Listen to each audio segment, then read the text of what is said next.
Terima kasih Anda masih bersama kami. Pemirsa, sebanyak 130 gardu yang berada di wilayah banjir di Jakarta dan Tangerang terpaksa dipadamkan oleh PLN Distribusi Jakarta Raya dan Tangerang. Pemadaman ini dilakukan untuk keselamatan para pelanggan PLN. Akibat curah hujan yang tinggi yang turun sejak Minggu kemarin hingga Senin pagi membuat beberapa wilayah di Jakarta dan Tangerang tergenang banjir. Tak hanya rumah, banjir berpotensi merendami gardu milik PLN. Menyikapi kondisi tersebut, PLN Distribusi Jakarta Raya dan Tangerang memadamkan gardu listrik yang berpotensi terendam banjir. Berdasarkan surat elektronik yang diterima redaksi dari PLN, gardu yang dipadamkan sebanyak 130 gardu yang berada di wilayah Jakarta dan Tangerang. Adapun gardu-gardu yang dimatikan tersebar di area Menteng, Jatinegara, Pondok Gede, Keramat Jati, Pondokopi, Bulungan, Lenteng Agung, Bintaro, Kebonjeruk, Cikoko, dan Cengkareng. Menurut PLN, ada beberapa hal yang menyebabkan PLN memutuskan aliran listrik. Di antaranya apabila rumah pelanggan kebanjiran atau jika gardu distribusi PLN tergenang air, PLN menghimbau masyarakat yang terkena banjir untuk segera mematikan sekring dan semua peralatan listrik dengan mencabut kabel dari stop kontak. Tim Liputan melaporkan. Gelombang setinggi 5 meter menghantam tangga dermaga Taman Nasional Bunaken, Sulawesi Utara hingga rusak parah. Bahkan sekitar pelabuhan tersebut digenangi air laut. Akibat cuaca buruk yang terjadi akhir-akhir ini, pelabuhan pariwisata tujuan Taman Nasional Bunaken, Sulawesi Utara terpaksa ditutup. Pelabuhan pariwisata tujuan Taman Nasional Bunaken yang terletak di Kelurahan Calaca, Manado, Sulawesi Utara terpaksa ditutup. Pasalnya hingga saat ini cuaca ekstrim yang terus terjadi akhir-akhir ini mengancam pelayaran kapal dan keselamatan penumpang. Tingginya tiupan angin dan cuaca yang tidak menentu mengakibatkan gelombang air laut setinggi 5 meter menghantam tangga dermaga serta menggenangi pelabuhan pariwisata. Akibat terjangan gelombang tinggi dan cuaca ekstrim, nakoda dan anak buah kapal hanya bisa menunggu dan tidak melakukan aktivitas pelayaran di kantor pelabuhan hingga cuaca kembali normal.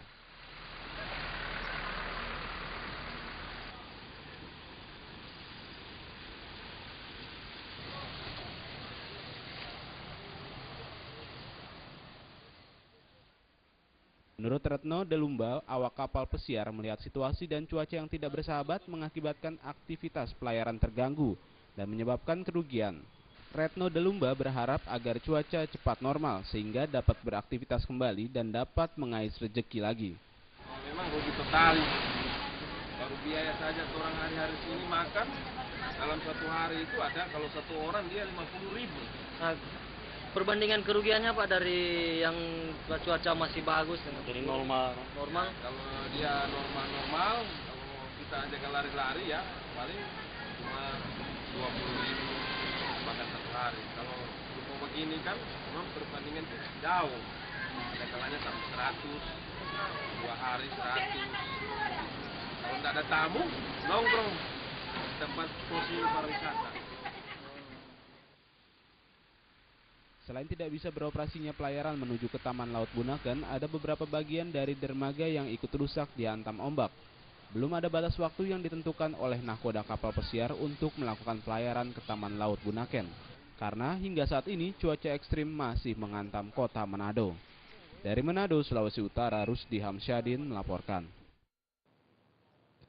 Kita beralih ke informasi lainnya, pemirsa.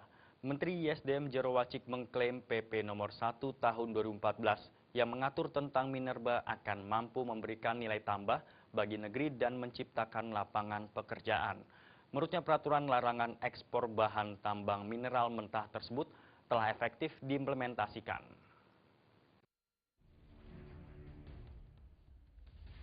Gejolak pro dan kontra di masyarakat tentang pelaksanaan peraturan pemerintah nomor 1 tahun 2014 tentang pelaksanaan kegiatan usaha pertambangan mineral dan batu bara yang sudah mulai diberlakukan pada 12 Januari 2014 tetap memberikan kerisauan atas aplikasi pelaksanaannya. Ditemui dalam jumpa pers di gedung Kementerian SDM, Menteri Energi dan Sumber Daya Mineral Jero Wacik menjelaskan bahwa PP nomor 1 2014 yang terkait dengan Undang-Undang nomor 4 tahun 2009 mengenai pertambangan mineral dan batu bara dikeluarkan guna mengantisipasi eksploitasi ekspor atas minerba yang selama ini berlangsung secara liar. Jero menambahkan bahwa nantinya dengan PP nomor 1 tahun 2014 tersebut akan mampu menjadi amanat untuk tidak mengekspor mineral mentah. Namun, minerba yang keluar di Indonesia nantinya akan mengalami pengolahan 50%. Di dalam negeri baru mendapat izin untuk diekspor. Jero menambahkan, dari segi lapangan kerja, dengan dikeluarkannya PP tersebut akan banyak dibangun pabrik-pabrik pemurnian atau smelter, dan menurut Jero akan menyerap banyak tenaga kerja. Satu, mendapat nilai tambah uangnya, lebih mahal harganya kalau sudah diolah. Kedua, kita mendapat lapangan kerjanya untuk mengolahnya itu. Ketiga, kita dapat investasinya. Terus yang keempat, ini yang jarang diangkat oleh media, tolong diangkat ini, kita akan lebih menjaga lingkungan kita. Dari Jakarta, Vina Simanjuntak dan Adam Miras melaporkan. Kami masih memiliki sejumlah informasi lainnya. Di antaranya pacari siswi SMA hingga hamil 2 bulan seorang pemain organ tunggal ditangkap polisi. Informasi tersebut akan kami hadirkan sesaat lagi.